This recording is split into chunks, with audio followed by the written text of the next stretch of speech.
नमस्कार, स्वागत है आप सभी का। मैं हूं अमृता चौरसिया। इस वक्त की अहम खबरों के साथ करेंगे बुलेटिन की शुरुआत, लेकिन उससे पहले बात करेंगे कोविड महामारी से बचाव की। कोरोना महामारी के खिलाफ पूरा देश एकजुट होकर लड़ रहा है। आप भी हमारे साथ सुरक्षा और बचाव के एहतियाती उपायों का संकल्प लें। अपना मास्क अच्छी तरह से पहनें, 2 गज की दूरी का पालन करें, सुरक्षित दूरी बनाए रखें, साथ ही हाथों को बार बार धोएं।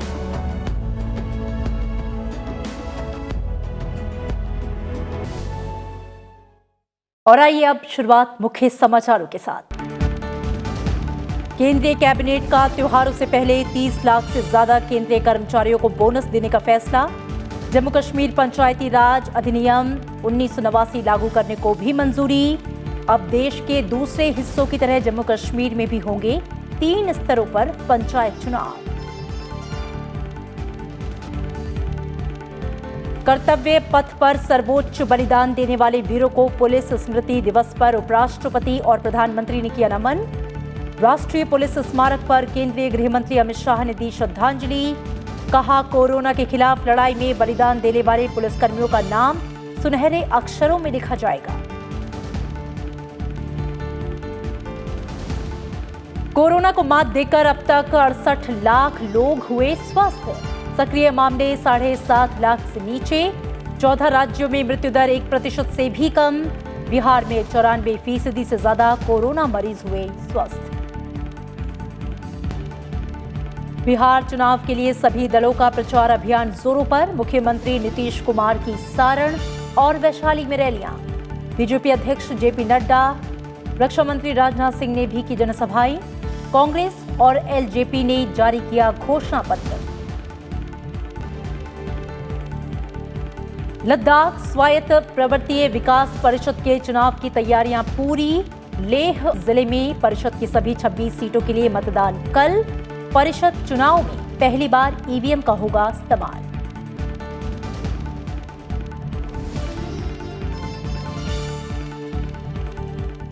केंद्रीय कैबिनेट ने त्योहारों से पहले केंद्रीय कर्मचारियों को बोनस देने का फैसला किया है। प्रधानमंत्री नरेंद्र मोदी की अध्यक्षता में हुई कैबिनेट बैठक के बाद से केंद्रीय मंत्री प्रकाश जावड़ेकर ने यह जानकारी दी। कैबिनेट ने जम्मू कश्मीर पंचायती राज अधिनियम 1989 लागू करने को भी मंजूरी दी है। इससे देश के दूसरे हिस्सों की तरह जम्मू कश्मीर में भी 3 स्तरीय पंचायत व्यवस्था लागू होगी। त्योहारी मौसम में केंद्रीय कर्मचारियों को बड़ा तोहफा मिलने जा रहा है। केंद्रीय कैबिनेट ने 30 लाख से ज्यादा सरकारी कर्मचारियों को 3,737 करोड़ रुपए का दिवाली बोनस देने का फैसला किया है। इसके तहत 2019-20 के लिए प्रोडक्टिविटी से जुड़े बोनस और नॉन प्रोडक्टिविटी से जुड़े बोनस भुगतान को मंजूरी दे दी गई है। विजयदशमी या दुर्गा पूजा के पहले ही तुरंत 30 लाख केंद्र सरकार के कर्मचारियों को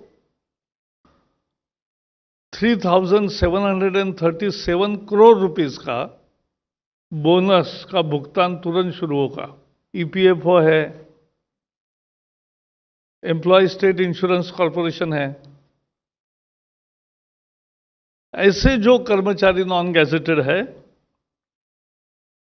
ऐसे 17 लाख कर्मचारियों को 2,791 करोड़ इतना बोनस मिलेगा।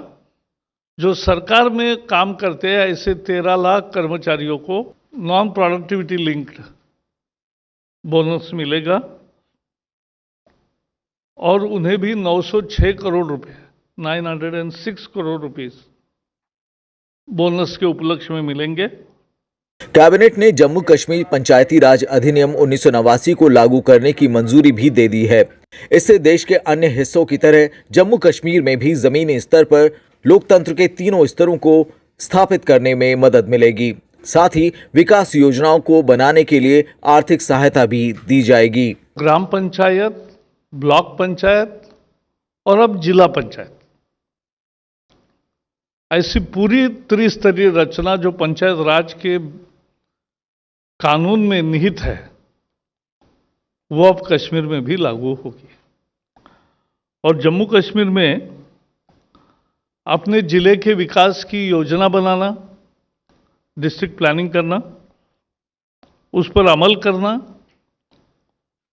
उसके लिए आर्थिक सत्ता भी उनको मिलेगी। मंत्रिमंडल ने जम्मू कश्मीर में वित्त वर्ष 2020-21 के लिए सेब की खरीद के लिए मार्केट इंटरवेंशन स्कीम के विस्तार को भी मंजूरी दी है।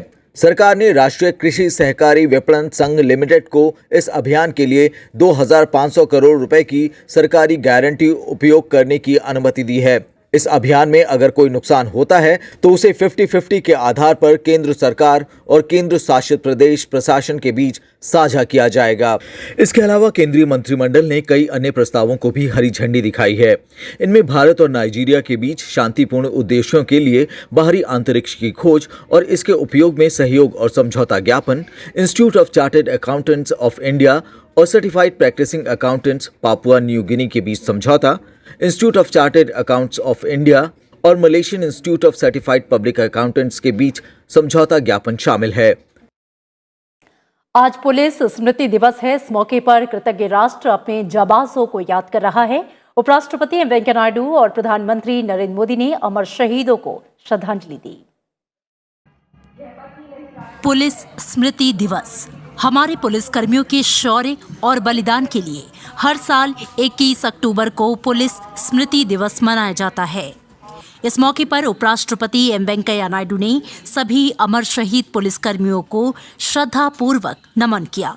ट्वीट संदेश में उपराष्ट्रपति ने कहा कि अमर शहीदों ने राष्ट्र और आम नागरिकों की सुरक्षा के लिए अपना सर्वस्व बलिदान दिया। उनके बलिदान, वीरता और प्रतिबद्धता के लिए राष्ट्र उनके प्रति सदैव ऋणी रहेगा।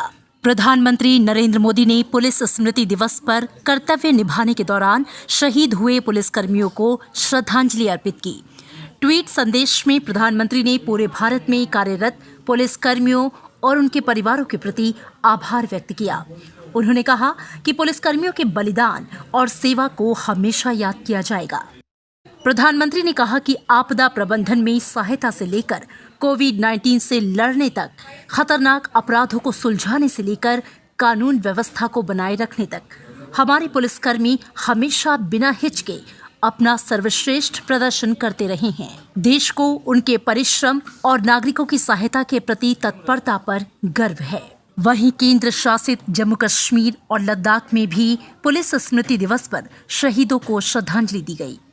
21 अक्टूबर 1959 में लद्दाख के हॉट स्प्रिंग में 10 पुलिसकर्मी शहीद हुए थे।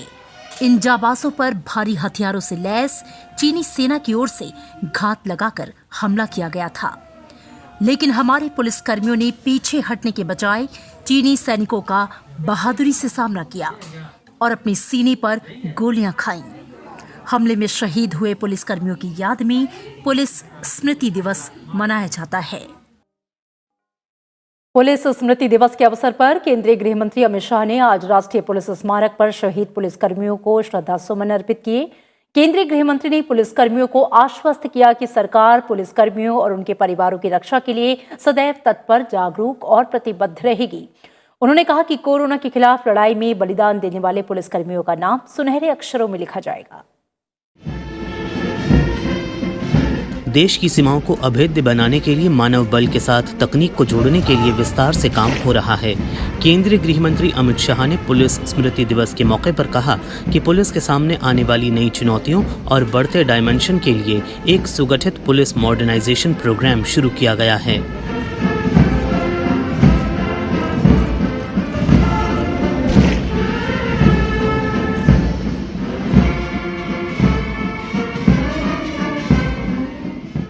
तो पुलिस का काम अब बहुत सारे नई चैलेंजेस और नए डायमेंशन में बढ़ता जा रहा है। आतंकवाद, फिर करेंसी, नार्कोटिक्स कंट्रोल, शस्त्रों की तस्करी, मानव तस्करी, साइबर क्राइम और महिलाओं के विरुद्ध के अपराध, ये सारे बहुत सारे डायमेंशन विगत 2-3 दशकों में पुलिस के सामने आए हैं। हमारे सामने एक चुनौती, जिसके लिए हम हमारे बल को तैयार करें और इसके लिए भारत सरकार ने एक सुगठित पुलिस मॉडर्नाइजेशन का प्रोग्राम शुरू किया है। मुझे आशा है कि आने वाले दिनों में मोदी जी के नेतृत्व में हर चुनौती को हम पहुंचने के लिए अपने आप को तैयार करें। गृह मंत्री ने कहा कि देश में पुलिस बल की संख्या कम है, मगर केंद्र सरकार कई योजनाओं पर काम कर रही है, जिससे ये कमी दूर हो जाएगी। उन्होंने कहा कि हाल ही में संसद सत्र के दौरान रक्षा शक्ति यूनिवर्सिटी और फोरेंसिक साइंस यूनिवर्सिटी संबंधित 2 विधेयक पारित किए गए। गृह मंत्री ने कहा कि रक्षा शक्ति यूनिवर्सिटी से छात्रों को इस क्षेत्र में अपना करियर बनाने में मदद मिलेगी। अमित शाह ने ये भी कहा कि देश भर में पुलिसकर्मियों ने पहली पंक्ति में खड़े रहकर कोरोना से लड़ाई लड़ी और 343 पुलिसकर्मियों ने जान गंवाई। उनके इस बलिदान को कोरोना की लड़ाई में स्वर्ण अक्षरों से लिखा जाएगा। मुझे कहते हुए देश के गृह मंत्री के नाते बहुत गर्व होता है कि लॉकडाउन के अमलीकरण के लिए चाहे लाखों प्रवासी मजदूर अपने घर पर जाते हो, उनको सहायता करने के लिए, कहीं कोई बीमार है बीच में छूट गया उसको अस्पताल पहुंचाने के लिए, कॉलोनी में कोई बीमार पड़ गया घर में कोई साथ में है नहीं तो उसको अस्पताल पहुंचाने के लिए जरूरत पड़ी, वहां पर ब्लड डोनेशन से लेकर प्लाज्मा डोनेशन तक करने तक पुलिस कर्मचारियों ने पीछे मुड़कर की। और आज जब पुलिस कर्मचारियों ने पहली पंक्ति में रहकर कोरोना के खिलाफ जो लड़ाई लड़ी है उसको पूरा देश सराहता है। देश के प्रधानमंत्री जी ने कई बार इसकी सराहना की। कार्यक्रम में केंद्रीय गृह राज्य मंत्री जी किशन रेड्डी, राष्ट्रीय सुरक्षा सलाहकार अजीत डोभाल, गृह सचिव A.K. भल्ला, IB निदेशक अरविंद कुमार, केंद्रीय सशस्त्र पुलिस बलों के महानिदेशक और अन्य वरिष्ठ अधिकारी भी मौजूद रहे। भारत में कोरोना के सक्रिय मामलों में लगातार गिरावट जारी है। देश में कुल संक्रमित मरीजों की तादाद लगातार दूसरे दिन 7,50,000 से कम रही। 14 राज्यों और केंद्र शासित प्रदेशों में कोरोना संक्रमण की वजह से मृत्यु दर 1% से कम है। देश में कोविड-19 से स्वस्थ होने वालों की दर 88.81% हो गई है। पिछले 24 घंटों के दौरान 61,000 से अधिक रोगी स्वस्थ हुए हैं। अब तक कुल 67,95,000 से अधिक लोग कोरोना के खिलाफ जंग जीत चुके हैं। स्वस्थ होने की दर में निरंतर सुधार होने से संक्रमित लोगों की संख्या में कमी आई है। इस समय कुल कोरोना संक्रमित मामलों में केवल 9.67% ही सक्रिय हैं। पिछले 24 घंटे में कोरोना के 54,044 नए मामले सामने आए हैं। इस समय देश में कोविड-19 के 7,40,090 रोगी हैं। इस समय भारत में कोरोना की वजह से मृत्यु दर संक्रमित मामलों का 1.51% है, जो वैश्विक स्तर पर सबसे कम मृत्यु दर में से एक है। पिछले 24 घंटों के दौरान 717 रोगियों की मौत होने से देश में कोरोना की वजह से मरने वालों की संख्या 1,15,914 हो गई है।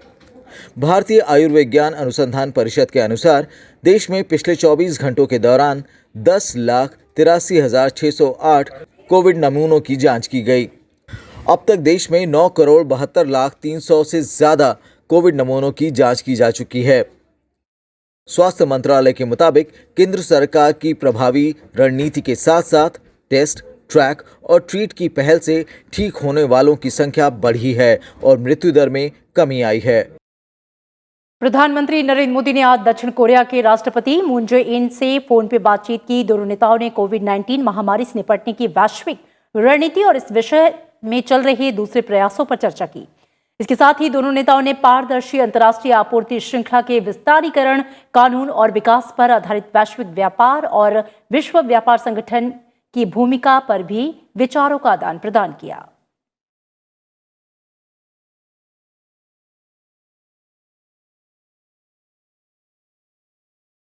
कोरोना काल में भारत में स्वास्थ्य सुविधाओं में जबरदस्त इजाफा हुआ है। वर्ल्ड बैंक की वार्षिक बैठक को संबोधित करते हुए केंद्रीय स्वास्थ्य मंत्री ने कहा कि सरकार ने कोरोना संकट के दौर में देश को आत्मनिर्भर बनाने के लिए विशेष पैकेज के ऐलान के साथ ही सभी क्षेत्रों में सुधार पर जोर दिया। A special economic stimulus package of $272 billion equivalent to 10% of India's GDP. This program is called the Atmanirbhar Bharat Abhiyan, aiming to build a self-reliant India. Today my government is making post-pandemic recovery efforts in every sector that are in line with the broad reforms already underway. Excellencies, a lesson this pandemic has taught us is that preparedness costs only a fraction of its impact. but the returns on this investment are exponential. केंद्र सरकार GST लागू होने के कारण राज्यों को होने वाले राजस्व में कमी की भरपाई के लिए कदम उठाने से पीछे नहीं हटेगी। खास बातचीत करते हुए 15वें वित्त आयोग के अध्यक्ष एनके सिंह ने कहा कि जीएसटी सेस में आई कमी को कंसोलिडेटेड फंड से नहीं पूरा किया जा सकता। ऐसे में बोरिंग यानी कि उधार ही एकमात्र रास्ता था। All borrowings are contingent and sustainable, depending not only on cost of borrowing, but more importantly, on the growth trajectory. If growth rates go up, it's easy enough to service the borrowing and service the debt. So the critical factor, the X factor, so to say, in any fiscal trajectory is what probabilities do you have of growth rates going up in the medium term. और इसी के साथ यहां पर रुकेंगे एक छोटे से ब्रेक के लिए। ब्रेक के बाद स्वागत है आपका। बिहार विधानसभा चुनाव के तीसरे और अंतिम चरण के लिए नामांकन पत्रों की जांच का काम पूरा हो गया है। इस दौर में 15 जिलों की 78 सीटों के लिए 7 नवंबर को मतदान होना है। उम्मीदवार इस महीने की 23 तारीख तक नाम वापस ले सकते हैं। इसी के साथ वाल्मीकि नगर लोकसभा उपचुनाव के लिए भी आज नामांकन पत्रों की जांच हुई। इस सीट पर भी बिहार विधानसभा चुनाव के तीसरे चरण के साथ ही 7 नवंबर को वोट डाले जाएंगे।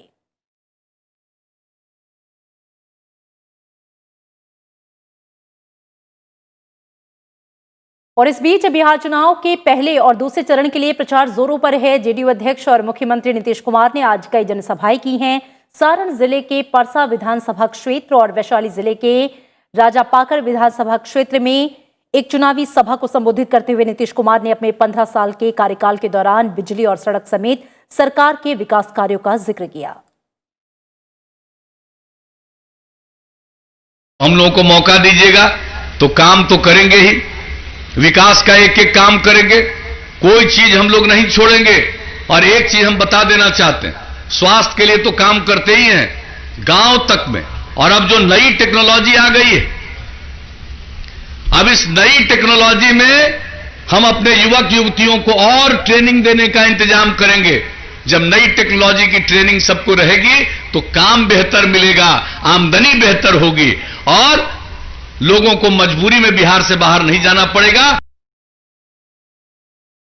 बीजेपी के राष्ट्रीय अध्यक्ष जगत प्रकाश नड्डा ने आज बिहार में पूर्वी और पश्चिमी चंपारण जिले में जनसभाएं की। इस दौरान उन्होंने केंद्र की नरेंद्र मोदी सरकार और बिहार सरकार के विकास कार्यों का जिक्र किया।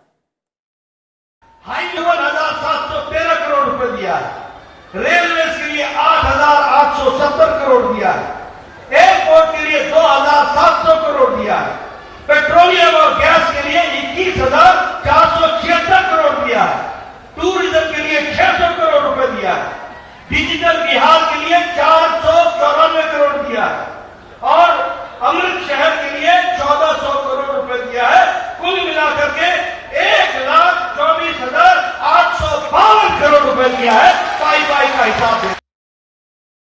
बिहार चुनाव में बीजेपी नेता और रक्षा मंत्री राजनाथ सिंह ने भी प्रचार किया। उन्होंने आज भोजपुर और भागलपुर में चुनावी सभा को संबोधित करते हुए कहा कि एनडीए सरकार ने घोषणा पत्र के वादों को पूरा करने का काम किया है। वहीं उत्तर प्रदेश के मुख्यमंत्री योगी आदित्यनाथ ने भी पटना के पालीगंज में जनसभा को संबोधित किया। इधर आरजेडी नेता तेजस्वी यादव ने भी महागठबंधन उम्मीदवारों के पक्ष में प्रचार किया। ओबरा विधानसभा क्षेत्र में चुनावी सभा को संबोधित करते हुए उन्होंने बेरोजगारी का मुद्दा उठाया। उन्होंने कहा कि उनकी सरकार बनी तो प्रतियोगी परीक्षा की सभी फीस माफ की जाएगी और परीक्षा देने जाने वाले अभ्यर्थियों का किराया भी माफ होगा। लोक जनशक्ति पार्टी अध्यक्ष चिराग पासवान ने आज पार्टी का घोषणा पत्र पटना के पार्टी मुख्यालय में जारी किया। बिहार फर्स्ट, बिहारी फर्स्ट नाम से घोषणा पत्र जारी करते हुए चिराग पासवान ने कहा कि उनके पिता रामविलास पासवान के 51 साल के राजनीतिक अनुभव से तैयार किया गया है। जब तक हम लोग यहाँ की सिस्टम को नहीं बदलेंगे, बेहतर शिक्षा प्रणाली को हम लोग लागू नहीं करेंगे, ज्यादा से ज्यादा मेडिकल कॉलेज, ज्यादा से ज्यादा इंजीनियरिंग कॉलेज और ये तमाम तरीके की व्यवस्था, आप लोग जब इस विजन डॉक्यूमेंट को पढ़ेंगे, शिक्षा के क्षेत्र में हम लोगों ने तमाम तरीकों की इन प्रावधानों का हम लोगों ने जिक्र किया कि कैसे हर 2-1 जिले पे हम लोग मेडिकल कॉलेज खोलना चाहते हैं, इंजीनियरिंग कॉलेज खोलने की हम लोगों ने व्यवस्था की है। बिहार चुनाव को लेकर महागठबंधन के घटक दल कांग्रेस ने भी आज अपना घोषणा पत्र जारी किया। घोषणा पत्र में बिहार में किसानों को बिजली पानी मुफ्त देने समेत युवाओं और महिलाओं के लिए भी कई वायदे किए गए।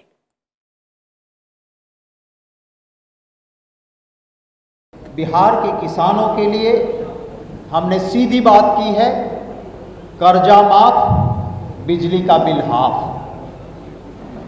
यहाँ पे कहीं पे बाढ़ आती है, कहीं पे सूखा है। हमने इरिगेशन की बढ़ोतरी की बात की है कि इस बदलाव पत्र में जो किसान अपनी मेहनत पसीने की जो भी धान और चीज़ें पकाते हैं उनको सही मूल्य मिले। आज कई अहम संसदीय समितियों की बैठकें हुई। श्रम संबंधी संसदीय स्थायी समिति की बैठक में 2019-20 के लिए श्रम और रोजगार मंत्रालय, कपड़ा मंत्रालय और कौशल विकास और उद्यमिता मंत्रालय के अनुदान मांगों से जुड़ी पहली कार्रवाई रिपोर्ट पर चर्चा हुई। समिति ने इस कार्रवाई रिपोर्ट के मसौदे पर फिर से विचार किया।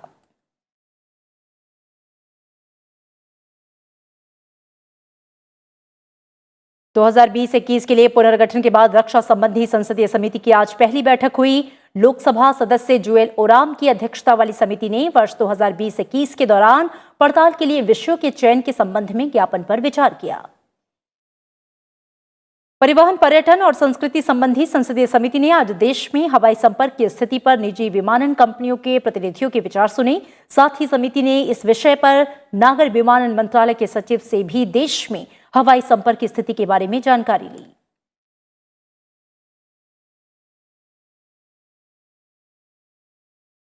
भारत और चीन के बीच भले ही सीमा पर तनाव चल रहा हो, लेकिन भारतीय सेना ने मानवता के आधारभूत सिद्धांत को जिंदा रखा है।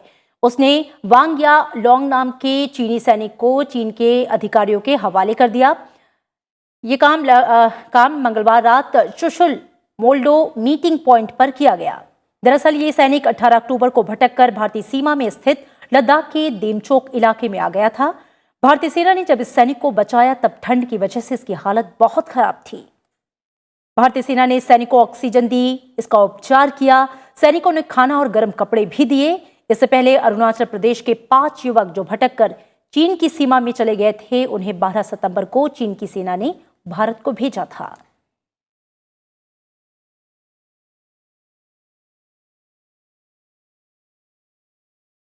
लेह में लद्दाख स्वायत्त पर्वतीय विकास परिषद के चुनाव की तैयारियां पूरी हो गई हैं। कल लेह में काउंसिल की 26 सीटों के लिए मतदान होगा।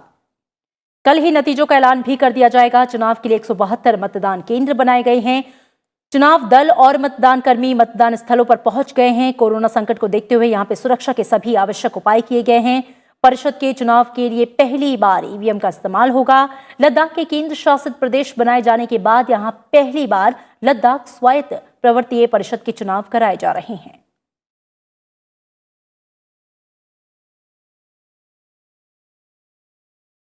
आज विश्व आयोडीन डिफिशियंसी डे है, यानी कि भोजन में आयोडीन की कमी से होने वाले खतरों के प्रति आगाह करने और जागरूकता फैलाने का दिन।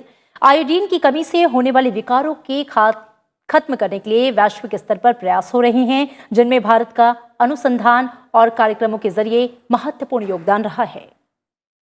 नमक न केवल खाने में स्वाद बढ़ाता है, बल्कि कई बीमारियों से लोगों की जान भी बचाता है। भारतीय खाद्य सुरक्षा और मानक प्राधिकरण के अनुसार मानव शरीर को हर दिन 150 माइक्रोग्राम आयोडीन की आवश्यकता होती है। अगर इसका सेवन ना किया जाए तो आयोडीन की कमी हो सकती है, जिससे कई शारीरिक विकार हो सकते हैं। The daily requirement of iodine is only 150 micrograms per person per day. This is equal to, it sits on the tip of the hair of a person. And for the entire lifespan for a 70-year-old person is 5 grams, which is less than 1 teaspoon. Iodine की कमी के विकारों के उन्मूलन के लिए 1962 में राष्ट्रीय गोइटर कंट्रोल प्रोग्राम शुरू किया गया। सरकार की कोशिश है कि साल 2022 तक यूनिवर्सल सॉल्ट आयोडाइजेशन के लक्ष्य को प्राप्त किया जा सके। आजाद हिंद सरकार गठन के 77वें वर्ष के अवसर पर दिल्ली के लाल किले पर एक समारोह का आयोजन किया गया। इस मौके पर संस्कृति और पर्यटन मंत्री प्रहलाद सिंह पटेल मुख्य अतिथि के तौर पर शिरकत की।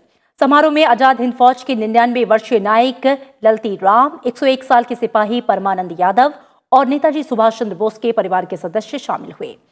केंद्रीय मंत्री प्रहलाद पटेल ने कहा कि देश 2022 में अपनी स्वतंत्रता की 75वीं वर्षगांठ और नेताजी सुभाष चंद्र बोस की 125वीं जयंती मनाएगा।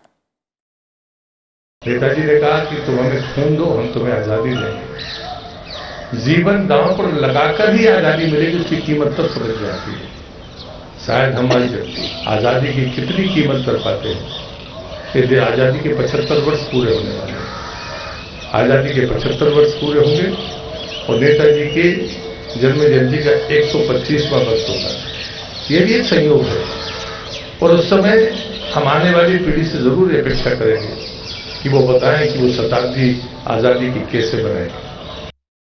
उपराष्ट्रपति M Venkaiah Naidu Facebook post के जरिए आजादी के अनजान वीरों और वीरांगनाओं को याद करते रहते हैं। इसी कड़ी में उन्होंने आजादी की लड़ाई में अहम योगदान देने वाली क्रांतिकारी दुर्गावती देवी के संघर्ष का जिक्र किया। महिला स्वतंत्रता सेनानियों की अपनी फेसबुक पोस्ट श्रृंखला में उपराष्ट्रपति एम वेंकैया नायडू ने क्रांतिकारियों की दुर्गा भाभी कही जाने वाली दुर्गावती देवी को याद किया। उपराष्ट्रपति ने आजादी के आंदोलन में दुर्गावती के योगदान को याद करते हुए लिखा कि दुर्गावती देवी जी, जिन्हें क्रांतिकारी आदर और स्नेह से दुर्गा भाभी कहते थे, उन्होंने न सिर्फ अपना सारा धन क्रांतिकारी आंदोलन के उद्देश्यों के लिए सहर्ष समर्पित कर दिया, बल्कि उसके लिए समाज की रीति नीति को भी दरकिनार कर दिया। उपराष्ट्रपति ने जॉन सैंडर्स की हत्या के बाद भगत सिंह और सुखदेव के लाहौर से निकलकर कोलकाता पहुंचने में दुर्गावती देवी के योगदान का जिक्र किया। उपराष्ट्रपति ने भगत सिंह की गिरफ्तारी के बाद क्रांतिकारी गतिविधियों को अंजाम देने के लिए दुर्गावती के योगदान का भी अपनी फेसबुक पोस्ट में जिक्र किया। उन्होंने लिखा, सहयोगी क्रांतिकारियों की गिरफ्तारी के बाद क्रांतिकारी गतिविधियों को अंजाम देने का जिम्मा खुद पर ले लिया और पंजाब के गवर्नर हैली की हत्या का प्रयास किया। इस प्रयास में हैली तो बच गया, लेकिन दुर्गा भाभी गिरफ्तार कर ली गई। छूटने के बाद उन्होंने एक बार फिर बंबई पुलिस के एक वरिष्ठ अधिकारी पर गोली चलाई। वे फिर पकड़ी गई और 3 साल की सजा हुई। 1935 के बाद दुर्गावती जी लाहौर छोड़कर लखनऊ चली आईं, जहां उन्होंने दुर्बल वर्ग के लोगों के बच्चों के लिए एक स्कूल स्थापित किया।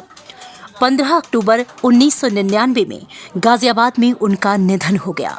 उपराष्ट्रपति ने उनकी गौरवपूर्ण गाथा को याद करते हुए लिखा है कि मातृभूमि के लिए उनकी समर्पण, उनके साहस और उनके त्याग के लिए राष्ट्र सदैव उनका ऋणी रहेगा। और अब बात शक्ति की उपासना के पावन पर्व नवरात्र की।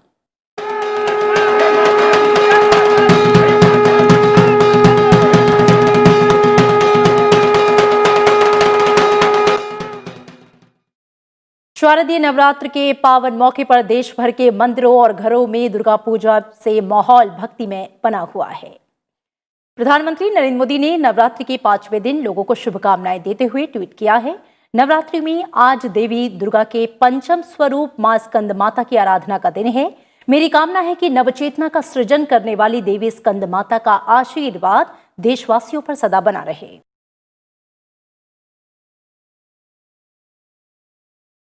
और इन तमाम खबरों के साथ इस बुलेटिन में इतना ही, लेकिन चलते चलते एक बार फिर से आपसे अपील कि कोरोना महामारी के खिलाफ पूरा देश एकजुट होकर लड़ रहा है। त्योहारों के इस मौसम में भी आप हमारे साथ सुरक्षा और बचाव के एहतियाती उपायों का संकल्प लें। अपना मास्क अच्छी तरह से पहनें, 2 गज की दूरी का पालन करें, सुरक्षित दूरी बनाए रखें, साथ ही हाथों को बार बार धोएं। नमस्कार।